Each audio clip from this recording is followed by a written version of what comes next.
अरे मेरी पूंछ तो मुझसे ही जुड़ी हुई है।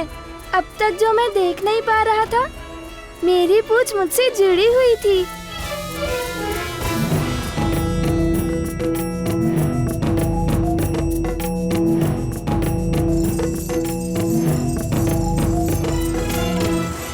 देखो, अब तुम मुझसे कभी नाटक नहीं करना।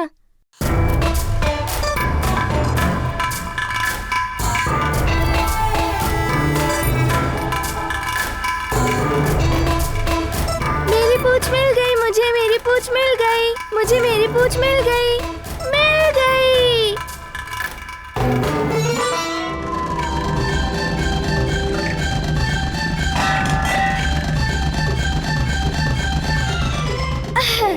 समझ गए? अभी तुम कहीं पे छुपना मत, ये मेरा आदेश है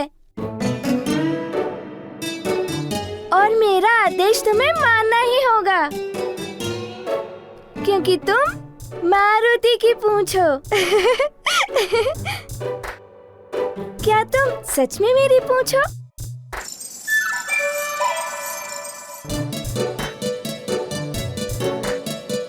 अरे तुम तो सुन भी रही हो और समझ भी रही हो।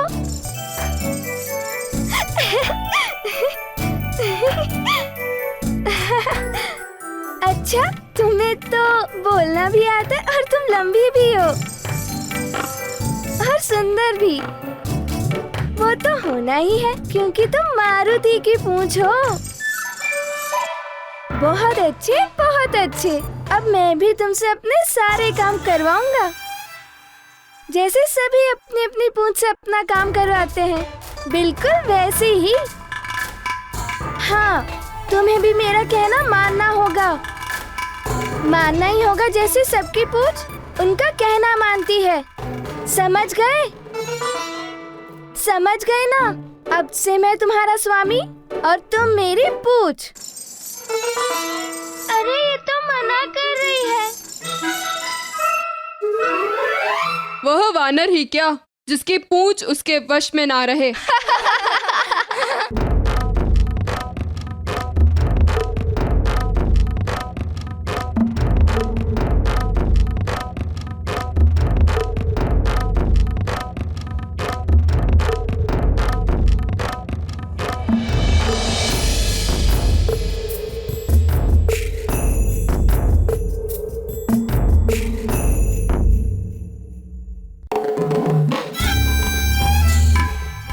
अब इससे कार्य करवाता हूँ।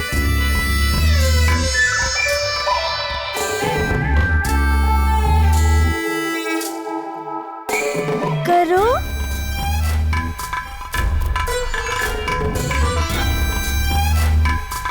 अरे शीघ्र ही। अरे मैं कोई ठिठोली नहीं कर रहा हूँ। चलो अभी आवरण को ठीक करो। चलो, तुम अपने स्वामी का कहना नहीं मानती? क्यों नहीं मानती?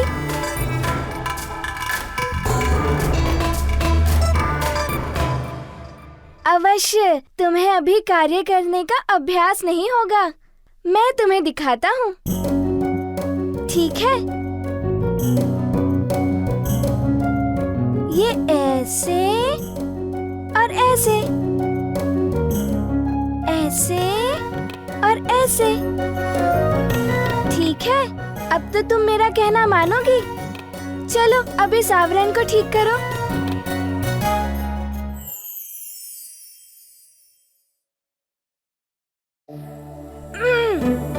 मैंने अभी तो तुम्हें अभ्यास करवाया, तो तुम मेरा कहना क्यों नहीं मानती?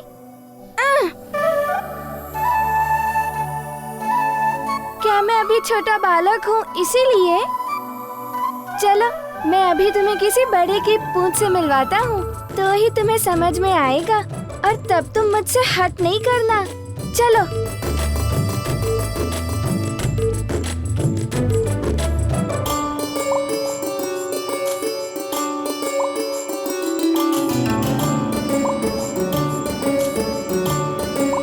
अरे वाह, इसकी पूंछ तो कितना काम करती है। पूंछ तो मुझसे हट करती है। तुम कहाँ गई? सुनो तो। मेरी पूंछ और मेरे साथ ही ऐसा, ये ठीक नहीं है। कुछ तो करना पड़ेगा, नहीं तो मैं सबसे पीछे रह जाऊंगा।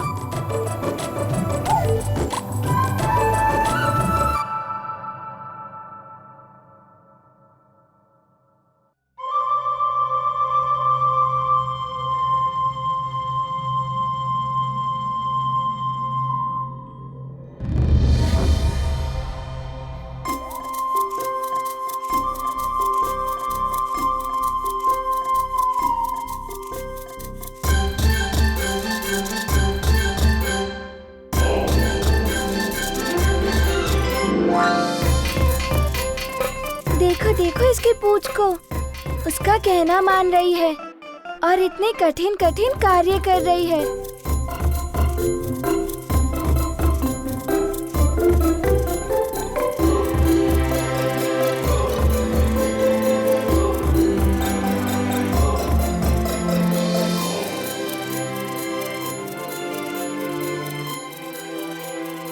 तुमने देखा ना उन्होंने क्या किया? बिल्कुल वैसे ही करना। इस पुष्प पात्र में से मुझे एक पुष्प निकाल कर दो। काम सीखने के बाद ना नहीं कह सकते तुम। चलो निकालो फूल।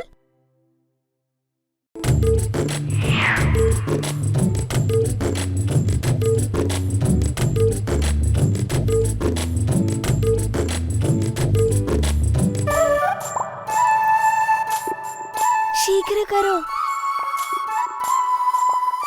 अरे मैंने तो एक पुष्प उठाने को कहा था, पूरा पुष्प पात्र उठाने को नहीं कहा था। छोड़ो छोड़ो ना। अरे कहीं गिर गया तो टूट जाएगा। छोड़ो उसे। अरे छोड़ो इसे। छोड़ो छोड़ो।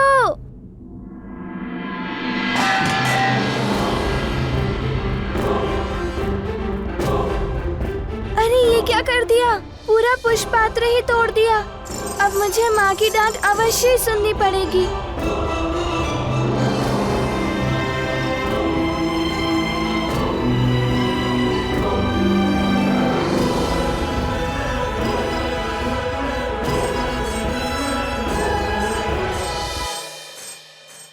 माँ,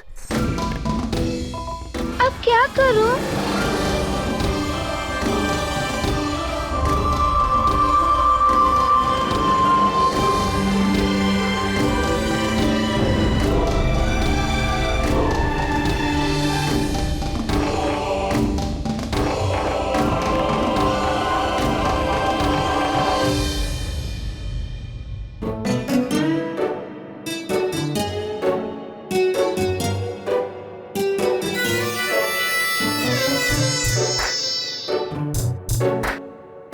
वाह, थक गई। बिना काम किए थक गई। तुम्हें पाठशाला भेजना ही पड़ेगा।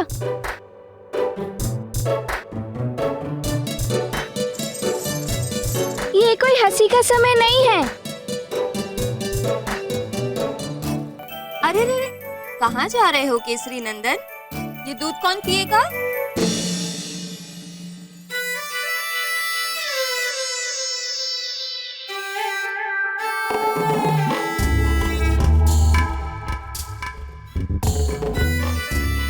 इस कक्ष की ऐसी दयनीय दशा किसने की? ऐसा क्या भूचाल आया यहाँ? अब बताओ, क्या मैं बता दूं तुम्हारा नाम माँ को? माँ, ये मारुति ने किया है। मारुति ने किया? पर क्यों? माँ, आपके पुत्र को उसकी पूंछ मिल गई, इसीलिए वो आज बहुत प्रसन्न है। और उसकी प्रसन्नता देखकर आप भी प्रसन्न होंगी ना माँ? नहीं,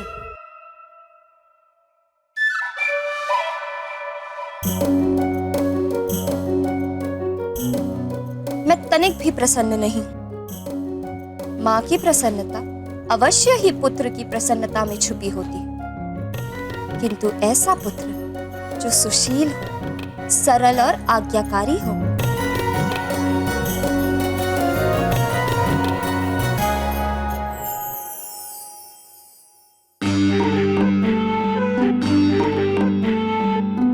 किंतु माँ, मैं तो आपका पुत्र हूँ ना। देखो देखो, क्या मैं सुशील, सरल और ज्ञानी नहीं हूँ? क्या देखो? यदि तुम सुशील, सरल और ज्ञानी होते तो इस कक्ष की ऐसी दशा निश्चित ही नहीं बनाते।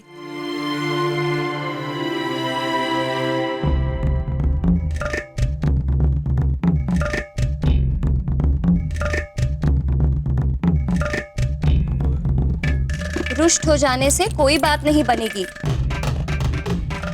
अब जब तुम इस कक्ष को पुनः व्यवस्थित करोगे, तब तुम्हारी माँ अपने प्यारे पुत्र से बात करे।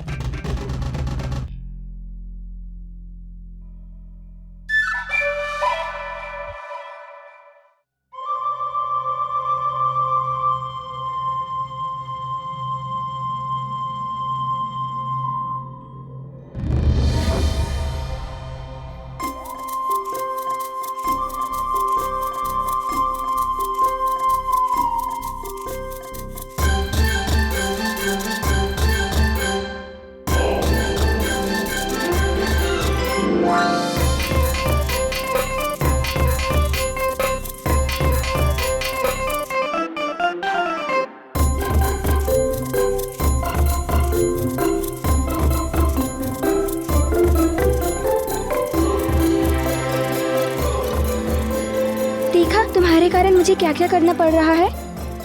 और मैं कभी रुष्ट नहीं होती थी मुझसे, और देखो आज तुम्हारे कारण वो मुझसे रुष्ट हैं।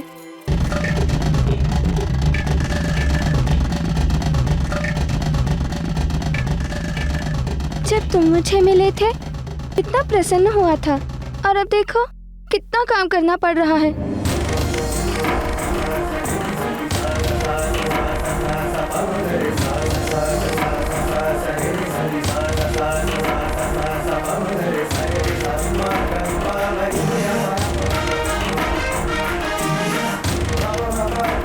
माँ, अब तो आप मुझसे रुष्ट नहीं हो ना।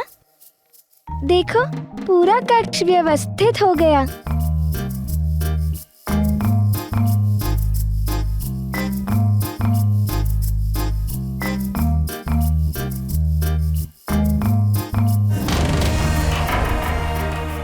नहीं, बिल्कुल नहीं।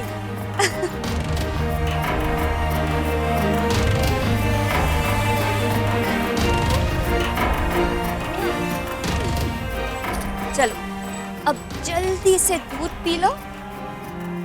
पता है ना, दूध पीने से मारुति बहुत शक्तिशाली हो जाएगा। अपने पिताश्री के समान धैर्यवान और बलवान बन जाएगा। सचमुच माँ?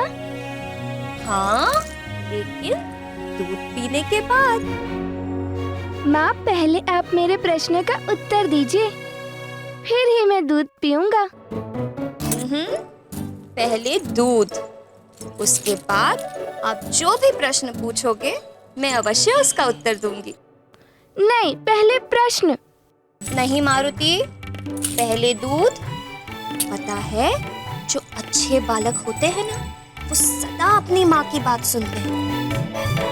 और आप तो सबसे अच्छे बालक हो, है ना?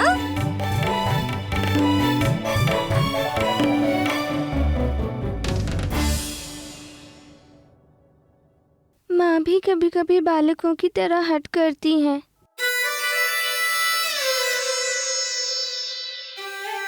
अरे रे, पूरा पियो।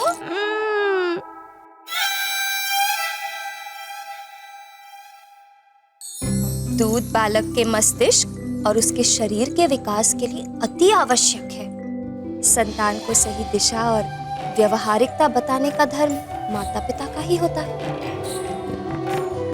जैसे किसी कोमल लता को सहारा देकर उसे दिशा देते हैं और वह आगे बढ़कर फलती फूलती है। समझ रहे हो ना? किसी भी बालक को अपने जीवन की महत्वपूर्ण शिक्षा बाल्यावस्था में ही सीख लेनी चाहिए।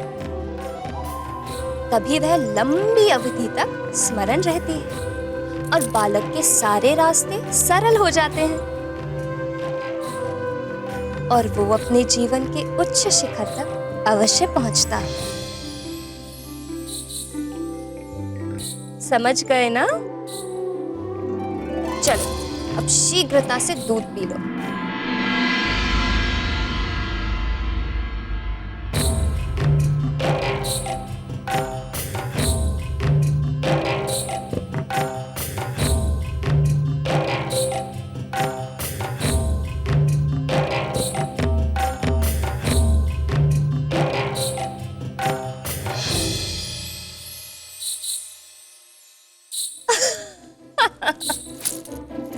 देखो कैसी मूंछ बन गई है तुम्हारे होठों पर।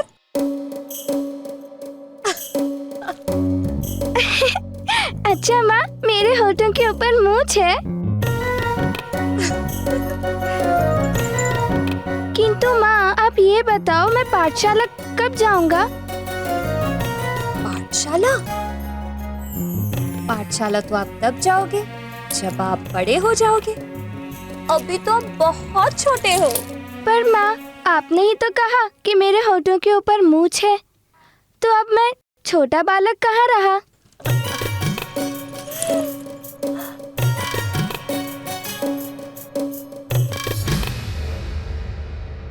नटखटपन में तो नन्हे मारुति हमारे प्रभु से किसी भी प्रकार से कम नहीं थे।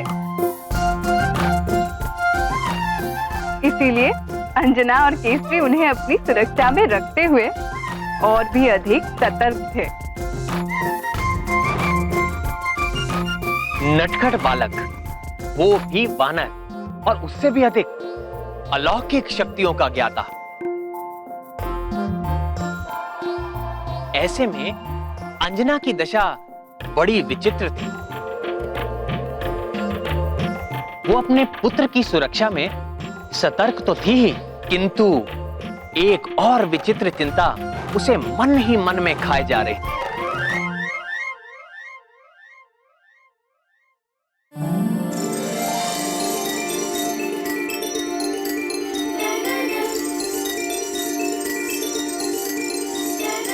पाठशाला गए बिना ये ना समझ कुछ सीखेगी कैसे? इसे तो पाठशाला भेजना ही पड़ेगा।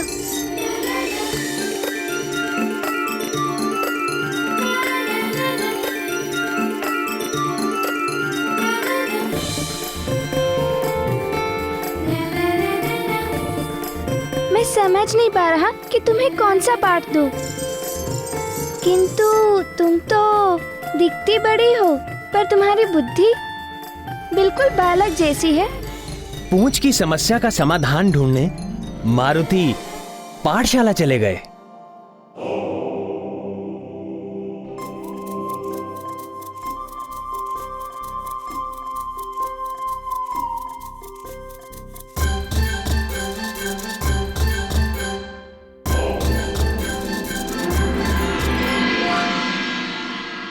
प्रातः निद्रा से जागने के पश्चात और भू पर पैर रखने के पूर्व भू देवी से क्षमा मांगनी।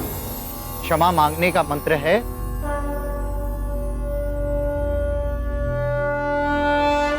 समुद्र वसने देवी पर्वत स्थन मंडिते। समुद्र वसने देवी पर्वत स्थन मंडिते। विष्णु पत्नी नमस्तुभ्यं पाद स्पर्शे क्षमस्व में। विष्णु पत्नी नमस्तुभ्यं पादं स्पर्शं क्षमस्व मे। समुद्र वसने देवी पर्वत स्थन मंडिते। समुद्र वसने देवी पर्वत स्थन मंडिते। विष्णु पत्नी नमस्तुभ्यं पाद स्पर्शे क्षमस्व में। विष्णु पत्नी नमस्तुभ्यं पाद स्पर्शं क्षमस्व मे।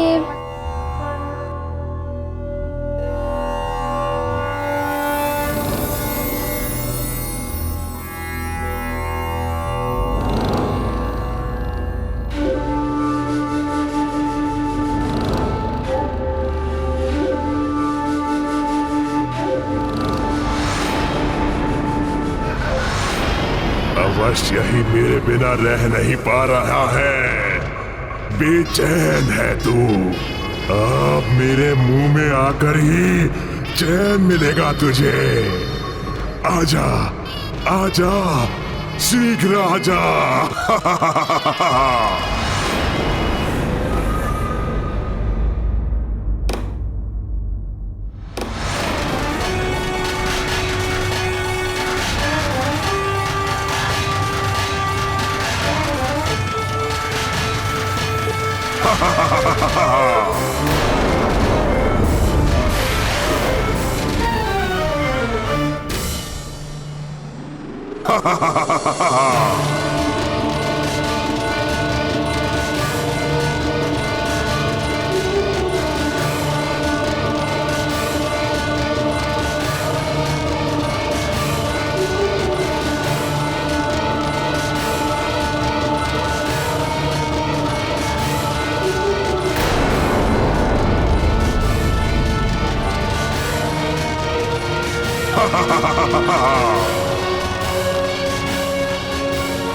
बचाओ, बचाओ,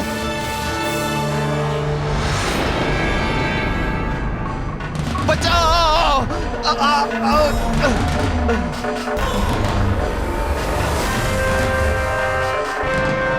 बचाओ। केसरी पुत्र, तेरी भी यही दशा होने वाली है। तेरा पिता केसरी कितना भी यत्न कर ले, अब मेरी पकड़ से बच नहीं सकेगा। तुझे देखकर, तुझे खाने की, तुझे चबाकर निगलने की मेरी लालसा बढ़ती ही जा रही है। मारुति के नामकरण संस्कार से लौटने के पश्चात सुग्रीव के सम्मुख भी एक विचित्र व जटिल समस्या आ खड़ी हुई।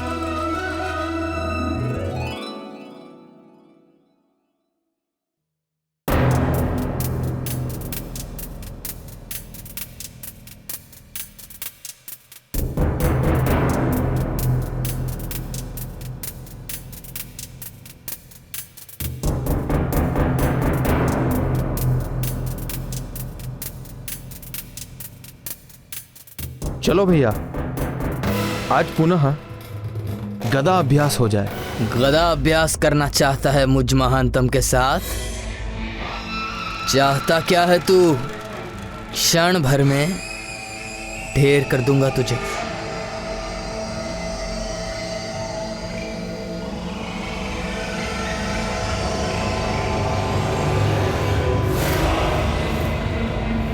अभी गदा अभ्यास का आभास कराता हूं।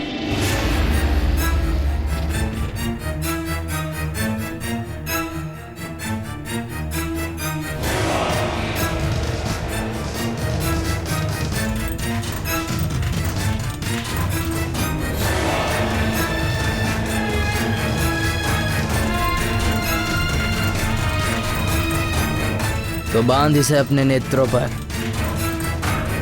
तू भी क्या कहेगा?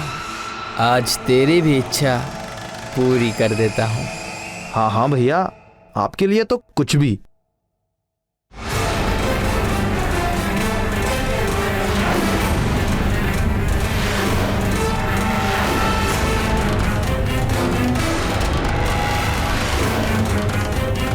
तैयार हो, किंतु सावधानी अवश्य रखना। मैं अपने प्रहार में कभी भी कंजूसी नहीं करता। हाँ हाँ भैया, तैयार हूं।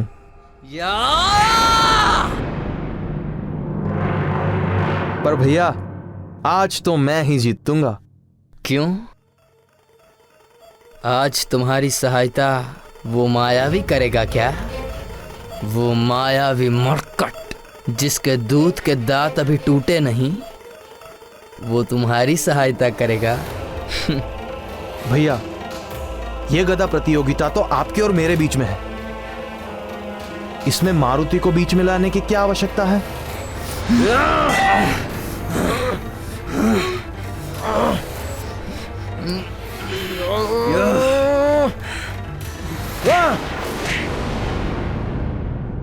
उस मरकट को बीच में तुम ला रहे हो सुग्रीव? मुझे उत्तेजित करने के लिए, ताकि मैं स्पर्धा हार जाऊं। किंतु ऐसा संभव है ही नहीं। कोई है ही नहीं जो मुझ महानतम वाली को हरा सके, और ना ही कोई होगा। स्मरण रखना, मरकट के आने के बाद तुम बदल गए हो सुग्रीव। आज से पहले तुमने मेरा कहना कभी नहीं टाला था, मुझ पर कभी अविश्वास नहीं किया था, पर आज पहले जैसी बात नहीं रही। मैं बदला नहीं हूं भैया। मैंने सत्य का साथ कभी नहीं छोड़ा, और आज भी नहीं। उस मासूम बालक से बैर आपको शोभा नहीं देता भैया। वो तो केवल एक बालक है। मासूम बालक है, यही कहा है ना तुमने? हाँ।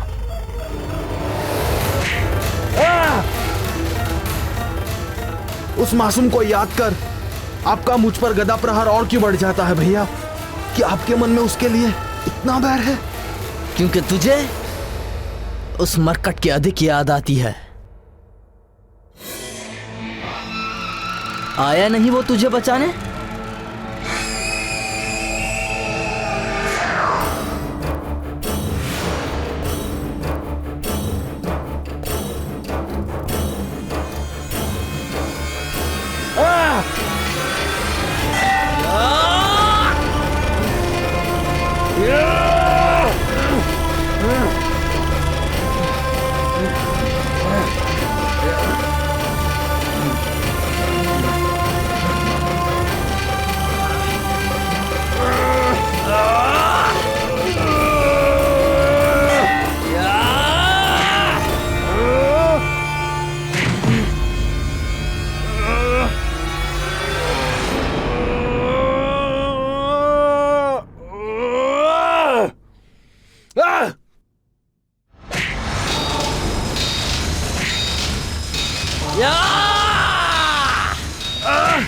भैया, भैया रुक जाइए भैया।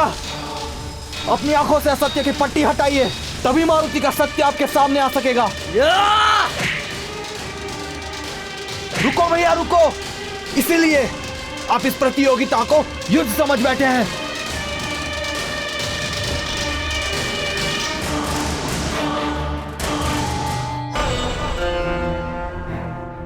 ये मैंने क्या कर दिया?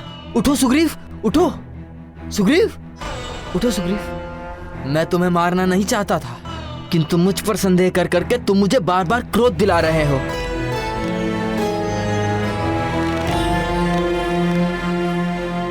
सुग्रीव, मेरे छोटे भाई, मैं ये सब अपने लिए नहीं तुम्हारे लिए कर रहा हूं। अपने परिवार और किष्किंधा के लिए कर रहा हूं, क्योंकि देवर्षि नारद जी की भविष्यवाणी है कि ये मायावी मरकट हम सबके नाश का कारण बनेगा।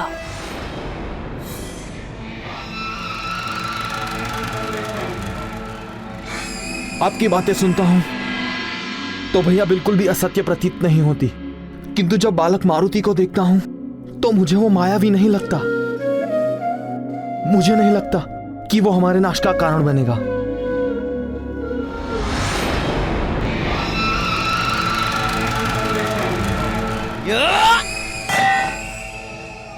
कपटी और झूठे लोगों की संगत कभी किसी के लिए सुखदायी नहीं होती। वाली को मिलकर देवर्षि नारद ने उसे सचेत किया था कि यदि वो अधर्म और अहंकार के मार्ग पर चलेगा तो सर्वशक्तिशाली वानर योद्धा का साथ पाते ही सुग्रीव उसका साथ छोड़ देगा। किंतु वाली बार बार देवर्षि नारद के नाम पर सुग्रीव से झूठ बोलकर उसे मारुति के विरुद्ध भड़काने का प्रयास करता रहा।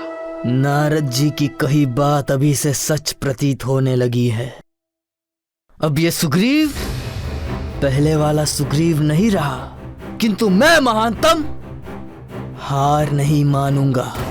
जिस मायावी मरकट को तुम घातक मानने को तैयार नहीं हो, निश्चित ही एक दिन वो किष्किंधा के लिए घातक होकर रहेगा।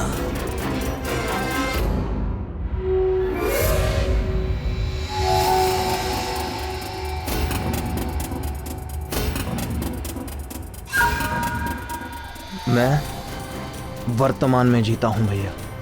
भविष्य किसने देखा? हम वर्तमान में जो बीज बोते हैं, भविष्य में हमें उसी की फसल काटनी पड़ती है। और जिस बालक को आप मायावी मानते हैं, वो मेरी दृष्टि में एक अद्भुत, पराक्रमी और अभोर बालक है। एक क्षण रुकिए भैया, मैं आपके मार्ग में कभी नहीं आऊंगा, किंतु यदि आप मारुति को नुकसान पहुंचाने का तनिक भी प्रयास करेंगे तो मैं सुग्रीव सदा उसकी ढाल बनकर सामने मिलूंगा।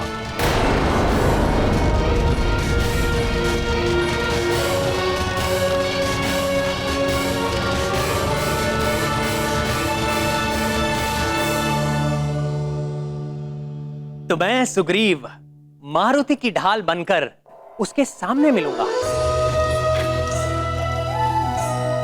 मारुति की संगति का प्रभाव सुग्रीव पर अभी से प्रकट होने लगा था। अब वो अपनी आंखें मूंदकर वाली की हर बात का विश्वास नहीं करता, बल्कि अपनी बुद्धि विवेक से विचार करने के बाद ही निर्णय लेता था। और पुनः मारुति के साथ क्या हुआ?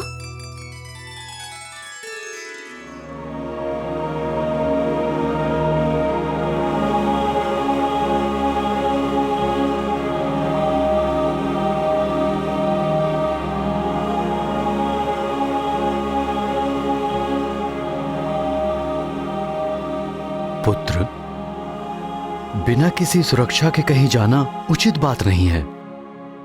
कहाँ चले गए थे? पिताश्री, मैं पाठशाला गया था। मारुति के अकेले पाठशाला जाने से चिंतित हैं। पाठशाला के पास तो वृक्षासुर का निवास है।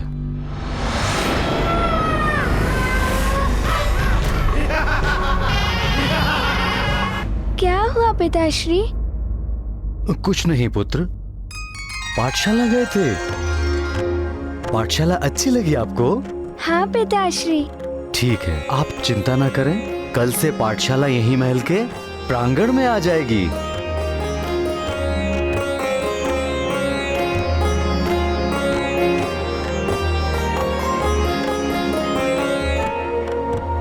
ओम भूर्भुवः स्वः तत्सवितुर्वरेण्यं भर्गो देवस्य धीमहि धियो यो न प्रचोदयात्।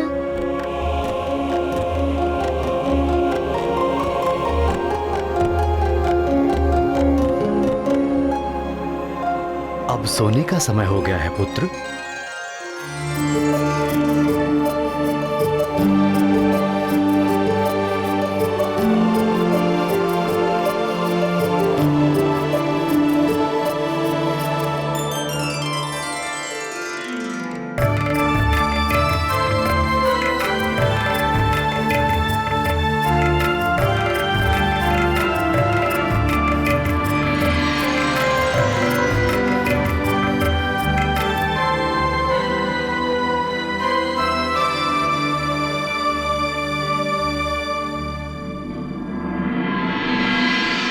वानर ही क्या, जिसकी पूंछ उसके वश में ना रहे।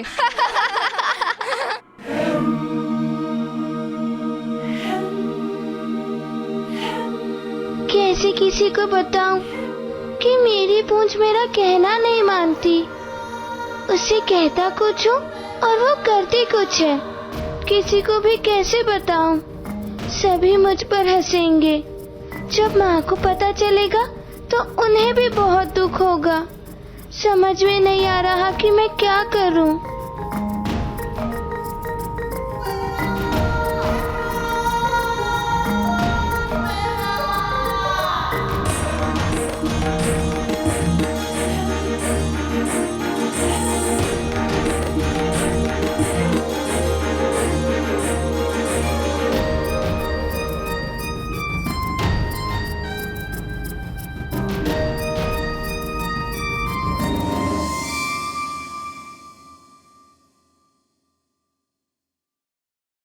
क्या हुआ पुत्र, नींद नहीं आ रही क्या? नींद कैसे आएगी पिताश्री? मुझे लोरी सुननी है। हाँ, लोरी तो तुम्हारी माँ सुनाती है ना। मैं अभी उन्हें बुलाता हूँ। अंजने, यहाँ शयन कक्ष में आ जाओ।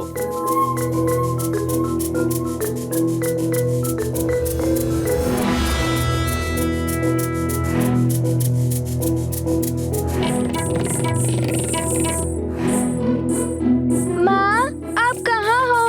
यहाँ शयन कक्ष में आइए। लगता है तुम्हारी माँ सुन नहीं रही है।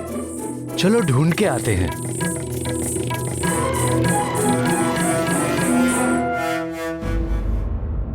अंजने, माँ, आप कहाँ हो? माँ, अंजने, माँ,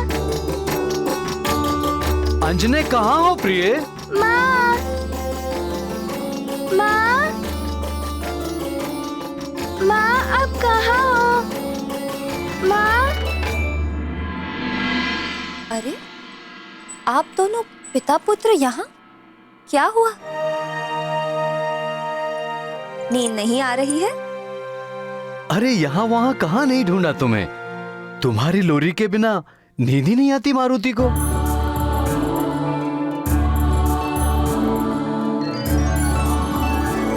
दो क्षण भी मेरे बिना नहीं रह पाए?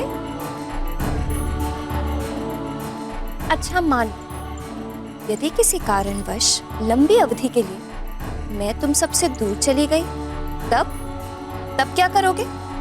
या यदि मुझे कुछ हो ही जाए, तब क्या करोगे?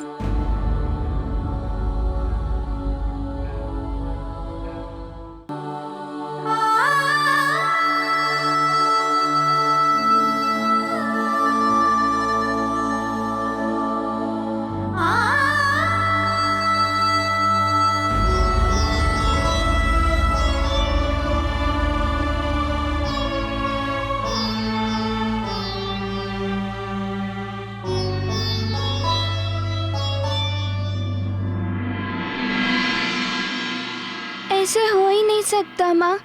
यदि ऐसा हुआ तो मैं आपको ढूंढकर यहाँ वापस लौटा लाऊंगा।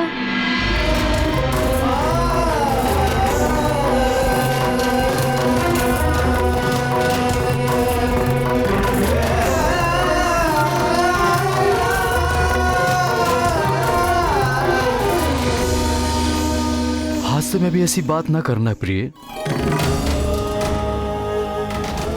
पुरुष अकेले सारे संसार पर नियंत्रण पा सकता है, लेकिन जब बात उसके परिवार और संतान के पालन पोषण की आए तो वो विचलित होकर टूट जाता है।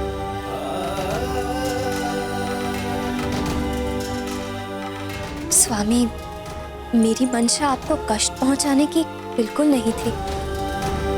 मुझे क्षमा करें। हम दोनों का जीवन मारुति के लिए प्रिय है, ये बात सदैव स्मरण रखना।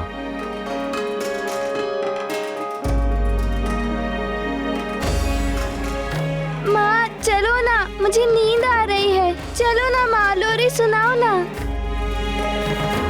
चलो ना।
केसरी